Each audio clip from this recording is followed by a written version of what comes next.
Tom Pelissero of NFL Network. Good to see you, Tom Pelissero. Yo. Good to see you, Rich. What's up to my guys in the studio? Well, I was waiting for him to say what's up to us. Oh, is that the way it goes? Yeah. I mean, I don't know. It's not... Good to see you, Tom. Otherwise, I get a lot of texts if I don't do it, so just keeping them at bay. I get very upset with him, Rich. So what is your reporting on Tua Tagovailoa as we come on the air, 1 Eastern time, and hour number 2 of this Friday, Tom? Tua Tagovailoa in the Dolphins facility today, undergoing the normal battery of tests that you do as part of the early stages of the concussion protocol. I would say I probably had the same reaction as a lot of people seeing that play last night. You get used to injuries happening in NFL games. You hate to see it, but when it's Tua and when it's a hit to his head and he goes down in the fencing posture, immediately you're taken back to 2 years ago and the scenes that we watched unfold. Having said that, I think it's important to remember here what the protocols are and who's going to be involved. This is going to be, it's part of the NFL protocols. Obviously, it's Tua, it's the Dolphins doctors. It ultimately is an independent neurologist who would have to give the final clearance to return to play. In the bigger picture, there are going to be many more people involved because, as I was going back through notes from a couple of years ago, Tua has a file with some of the leading specialists in the country. Back in 2022, he flew to both Pittsburgh and Detroit to visit specialists. He had multiple other doctors looking at it as well. Had he not been told that he was, in essence, at the same risk level as everybody else for further concussion, outcome on his life, he would not have come back and been playing football again. And so I know that everyone has an opinion, but it's not going to be us in the media. It's not going to be the fans. It's not going to be Twitter doctors. It's not going to be former players trying to go viral with a tweet about how a guy should retire. I saw Antonio Pierce, the Raiders coach, said it earlier today that he would advise Tua to retire here. But this is very personal when it comes to the decisions. There's a protocol, and honestly, Tua probably will eventually pass the NFL protocol here. The question is going to be, based on the totality of information, how do they proceed with Tua? What does he want to do? What does his family want to do here? The uncomfortable reality, Rich, of covering the NFL is there's about a dozen concussions a week on average. 231, I think, was the total last season here. There are players in the NFL that have had more concussions than Tua Tagovailoa. We don't sit here and talk about the fact that Denzel Ward has had 5 diagnosed concussions and continues to play. He's not a quarterback. And unlike Tua, he didn't have 2 of the scariest looking concussions both occur on national TV. For people who don't know, the fencing posture, the arms being up in the air, that's a relatively common type of concussion symptom. It is really difficult to see. And you saw it in Cincinnati when he hit the back of his head. You saw it again last night when he lowers his head into Damar Hamlin after picking up a first down in that game. We're very, very early in this process. Again, I understand the leap that people want to make of should he or shouldn't he retire. There's so many people who know way more than any of us about this who are going to be advising Tua. It's about the health of his brain. Concussion is a brain injury.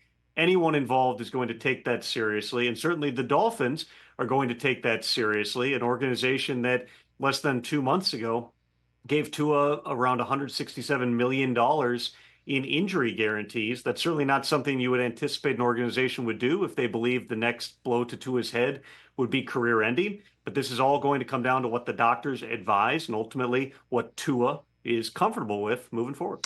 But he is in the building today. He's back in the building today. He is back in the building today. We all learned a lot about the concussion protocol last year, and there were changes, of course, made to the concussion protocol based on what was ultimately found to not be a concussion that Tua suffered early in the year before the one in Cincinnati when he hit his head on the turf, which remains one of the scariest, besides Damar Hamlin, one of the scariest scenes that I can ever remember on a football field here. So it's all based, to put it in really lay terms, Rich, which is where I think I'm most comfortable with this here. Every player has a baseline neurological function, and there's record of it. You are not allowed to return to play until your neurological function comes back to that baseline. With Tua, there's, again, way more data than there is on an average player because he's had 4 documented concussions. He had the one in the same play where he dislocated his hip, he broke his nose, and suffered a concussion all in that same play back in 2019 at Alabama. Then he had the 2 in 2022. He had another one now. That's a year and a half that he went without this happening here. But again, he's gone through these procedures because it's his brain, and he's going to have to make decisions that are best for him. Let's also remember, Rich, back in 2022, there were a lot of the same people who were saying Tua should never play again. He should never be allowed on the field. The NFL should never allow him to walk on the field. Tua made the decision with his family, with his representation, with the doctors, that he felt comfortable getting back onto the field. That's not to say that he will or should make the same decision this time around, but the NFL is not in the business of saying players can't step foot on the field if they've been medically cleared. These are decisions that come down to the organization and the individual, and that's going to be the same case with Tua, albeit under a way bigger spotlight. My NFL Network colleague and one of the NFL Network insiders right here on the Rich Eisen Show, Tom Pelissero. So let's turn the page here. Last national televised game we saw was the 49ers without Christian McCaffrey, putting the bang thing on the Jets. Is McCaffrey going to sit out another week, do you think? He certainly is talking, Rich, like a guy who, if it were up to him, would be on the field. I think it's fair to say that if Christian McCaffrey gets cut loose or whenever they put him on the field, he's not going to be the load-carrying 25-touch guy that he might normally be. And that was evidenced by his backup, who initially stepped into a little something when he said he'd been told on Friday that he was going to start. Kyle Shanahan cleaned that up by saying, no, I told him he was going to play a lot. In other words, they know that Christian McCaffrey is managing both a calf injury and Achilles tendonitis. That's not something that's just going to disappear. It's not like it's an MCL sprain 3 weeks and brace it up and he'll be back out there. It's something that he's going to have to manage. If you look at the schedule, they're on the road the next 2 weeks, both games on turf in Minnesota and then against the Rams at SoFi Stadium. I know McCaffrey kind of pushed back against that, saying it's not like I can run on grass and not on turf. If I can go, I can go.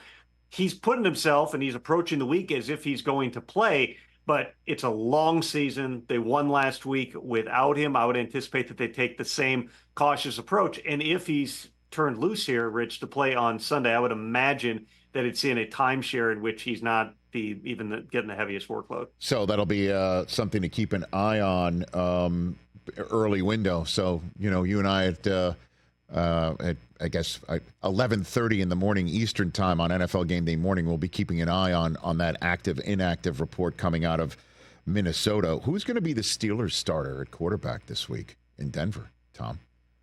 It's interesting here, Rich, because Mike Tomlin flat out said it on Tuesday. Russ is hurt. He's not available to us, so we are preparing Justin Fields to be the starter. Usually when you follow just kind of the history of Tomlin speak, that's a pretty good indication that the guy who's been healthy through the week is going to get the start. You remember we kind of went through this last year with Kenny Pickett, where one of the Tomlinisms is always the participation will be our guide. Well, Russell Wilson still hasn't gone through a full practice since he re-aggravated that calf injury during the early stages of last week. Now, I also can tell you, they legitimately took it up to game day last Sunday. And sometimes teams say game time decision, and really they've made that decision Friday or Saturday. Last week, Russ went through a pregame workout. He told them, I can do this. I can go out there and play. But looking at a Russell Wilson who's not 100% with an injury that easily could be aggravated and get a lot worse relative to Justin Fields, who now we've seen play in this new offense. He protected the football. He didn't have any of those hellacious Justin Fields razzle-dazzle run around the field types of plays, but he was the main source of their run game against Atlanta. He showed that he can play mistake-free football, and that's the way that they're built, which is run the football, play really good defense, and make enough plays in the passing game. All of which is to say, I don't know that Justin Fields is going to take over the job. Last year, Kenny Pickett never was restored, and Mason Rudolph ended up starting a playoff game. But at minimum here, again, we'll see what the participation report says today, but the fact that Russ hasn't gone through a full practice would indicate to me that we are not going to get the revenge game that we were all circling on the calendar in week 2 against the Broncos. It more than likely will be Justin Fields, who, Rich, let's remember, a little bit of a revenge game, right? They took Patrick Surtain over Justin Fields. A lot of people were saying you should take Fields. Broncos just extended Patrick Surtain, Justin Fields now going back in there on his second NFL team. I like you trying to stir something up to put a little bit of we can always find juice something on it. No, I'm sure Justin Fields is thinking about that, but and Surtain's no slouch. But for Russ, definitely circled this thing. I mean, there's no question he wants to play in it. So what happened? Like he pushed a sled in training camp, and this is still lingering. Is that what this is from, Tom? It was the day that players reported, or the day after, whatever the conditioning test was. They have a new strength coach who, by and large, by the way, has been great for them. But sure. In this case, part of the new conditioning test they did was have the players push a blocking sled, which is normally not something that the quarterback is going to do.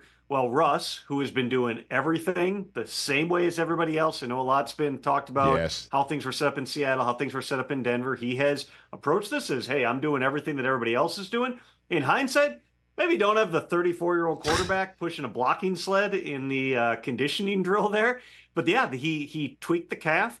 It didn't feel right. He didn't take full reps for a couple of weeks there and then kind of reintegrated. And then last week, I want to say it was on Wednesday, maybe it was Thursday, but early on in the week, he started to feel a little something in the calf again. He didn't think it was a big deal, but whenever you have a calf injury that then you're a month or so, 6 weeks removed from, then you say, hey, it's feeling tight. That's a red flag, particularly to a team that's as medically conservative as the Steelers are. And so they're continuing to bring him back. They don't want this to be something that lingers throughout the entire season. And there have been plenty of quarterbacks who have tried to play through calf injuries. Aaron Rodgers, right at the top of the list, he played through one back in 2014, I believe it was. And by the time they got to the NFC Championship game, he couldn't even stand up on his tiptoes. That's how bad the calf had gotten. His calf still looks kind of mutilated to this day. That's not to say that Russell Wilson, it's nothing that significant. It doesn't sound like they've considered putting him on injured reserve to this point. But given the fact that you're 1-0, you're going into Denver, do you really want to take any type of a chance here, especially because Justin Fields gave you what you needed last week? Tom Pelissero here on the Rich Eisen Show. We know Malik Willis is starting this week against the Indianapolis Colts, and the fact that Jordan Love has not been IR'd, what do we take out of that, Tom? The initial timeline for Jordan Love, based on everything I've been told, was 3 to 6 weeks. And there was optimism even the day after the injury that he was going to be back sooner than later here. Now, Matt LaFleur has not, to this point, unless I missed it in the last 10 minutes on Twitter, has not actually acknowledged that Jordan Love will not play this week. All he'll say is he's engaged. He knows all the plays. He's out there at practice. It would take some type of a minor miracle for Jordan Love to be out there. There are other players who have played with MCL injuries. Russell Wilson is one of them here. But when you're talking about the young franchise quarterback and it's week 2, probably doesn't make a lot of sense to push him out there. And so it's going to be Malik Willis, again, barring a total shock leading up to game day here. I got to know Malik Willis back at the Reese's Senior Bowl several years ago. He is a really just a guy who his enthusiasm and his energy fills the room instantly. He is an instantly likable type of guy. But he came from an offense at Liberty where they didn't really teach you a whole lot about football. His highlight reel at Liberty, if you go back and see it, is crazy. Some of his highlight plays are unbelievable. But in terms of just reading and playing in rhythm and calling a play and being under center, he wasn't really trained in that. And then he goes into a place in Tennessee where it never really seemed like he was the primary option to potentially step in for Tannehill. You remember at the end of the 2022 season, Rich, Tannehill's hurt. They signed Josh Dobbs off the Cleveland practice squad and started him like 6 days later instead of starting Malik Willis, who they just drafted in the 3rd round. Then through last year, they draft Levis. It's never really panned out so far for Malik Willis. But the Packers obviously had a high enough grade on him, and they thought the potential was there. Hey, let's develop him. They weren't anticipating Jordan Love would suffer an MCL sprain in week 1, and we'd be talking about Malik Willis playing in week 2. But what I would anticipate here, Rich, is you're going to have a drastically scaled down game plan for Malik Willis. You're going to isolate the things that he knows, isolate the thing he does well. You might have to win a little bit ugly for a week or 2 or 3 or 4. play better defense than they did last week against the Eagles because that wasn't good enough, run the heck out of the football, and then just get Malik Willis some easy throws to get the ball into his playmakers' hands. If they can come out of, let's call it 4 games, Rich, for Jordan Love, and quite possibly he'll be back sooner, but if it's 4 games, if they can come out of the stretch 2-2, that's a massive victory, especially when you consider that the guy that they are, again, barring a surprise, can be rolling out there for the home opener on Sunday, wasn't even on the roster 3 weeks ago. And so Tannehill is just chilling ATC and seeing what develops. And I don't know. I know Miami Dolphin fans were banding his name about it. And I understand we still need to see what the severity of Tua is, and it does sound maudlin to even have a conversation about it. But what's your sense of what Tannehill's up to, Tom? I know there were rumors that the Packers had reached out to Ryan Tannehill. My understanding is they did not reach out to him. They were not considering bringing in a veteran. Ryan Tannehill has had opportunities through the course of the offseason here, but he's a guy who's made a lot of money in the NFL. He doesn't need to just roll out and show up for the minimum and play for 3 weeks. If he were willing to do that, maybe he is headed to Green Bay. But you're not going to pay $20 million to fill in the next 3-4 weeks for Jordan Love's absence here. You know, for Tannehill, could it be Miami? That's sort of hard to imagine just because it's a different style of offense than Mike McDaniel is running there now. There's probably other quarterbacks out there who know it better than a Ryan Tannehill would. But for Tannehill, you know, the situation that would get him off the couch, I would anticipate at this point would be something like somebody tears an ACL. And there were a run of those last year, Rich. You remember all the quarterbacks who suffered, whether it was Anthony Richardson with the shoulder, it was Cousins with the Achilles, it was Rodgers with the Achilles. There were a bunch of long-term backup situations, Deshaun Watson being another one, that got Joe Flacco off the couch. And Flacco initially signed with the Browns practice squad. They elevated him, I think, a couple of times and then worked out a new deal that had incentives that allowed him to make more money. I don't know. It's possible that something like that would make sense for Ryan Tannehill here, but to this point, he's not been willing to, you know, he's not looking for just an opportunity to get on a roster and play a couple of games on the practice squad or for the minimum here. He would want to come into a situation, if he's going to play again, where it really makes sense for him. To this point, that situation hasn't popped up yet. Last one for you, Tom Pelissero, before I send you on to your Friday and the rest of the weekend. Jamar Chase's contract, is it not even going to be discussed now until the offseason? Are we we're just playing now, or is there any conversation happening with him? And is he going to be on another pitch count in Kansas City on Sunday? What can you tell me about with him? Well, in terms of the pitch count, that was driven in large part by the fact that he hadn't practiced a whole lot, and you didn't want to run the guy out there and, you know, play him 70 snaps and have him, you know, pull a hamstring or something where all of a sudden he's down for a month or two. In terms of the contract here, it really seemed throughout that week leading up to the opener that something was going to get done, and, you know, kept hearing things that, hey, they're to the number, you know, the average per year and all that, but there's structural things that they haven't worked through. Part of the issue here, whenever you're dealing with Bengals contracts, other than the quarterback, other than like Joe Burrow, he gets a different structure. But the Bengals, their history and their contract structure is they pay a lump sum, large signing bonus up front that's then prorated for cap purposes throughout the life of the deal. And then year 2, there's a roster bonus in March that's not guaranteed and a low base salary. So you get a lot of money up front, but then the year 2 cash flow dips down, and you're not even guaranteed in year 2, even though realistically, A, you're Jamar Chase, and B, you got a massive signing bonus that makes it prohibitive for them to cut you, and C, this is the Bengals, who almost never cut anybody. But they still have that structure. Pittsburgh still has that structure. Seattle, most of the time, has that structure as well. Again, outside of the quarterbacks, which have to be the exception here. Jamar Chase and his representative were not willing to take that type of a deal. The Bengals, there's really no reason to think in doing this a year early, which they don't have to do, there's no reason to think that they were going to bend their structure. So could something still get done? Absolutely. It's going to come down to somebody's got to move here, and I really don't see it being Mike Brown at this point. And so if Jamar Chase wants the deal right now, he may have to accept it on the Bengals' terms. If not, he may have to play out the season as his buddy from LSU, Justin Jefferson, did. And as you get a little bit deeper into the contracts, he's only going into year 4, not year 5 like CD and Jefferson here. Going into year 5, you stay, you know, relatively healthy. Jefferson didn't even stay healthy last year, but if you do what you've done throughout the course of your career, the market's going to continue to shift in a positive direction. you might make a little bit more in 2025. You're missing out on some money this year, and those are decisions that the player and his agent have to make. But Burrow did get an exception, right?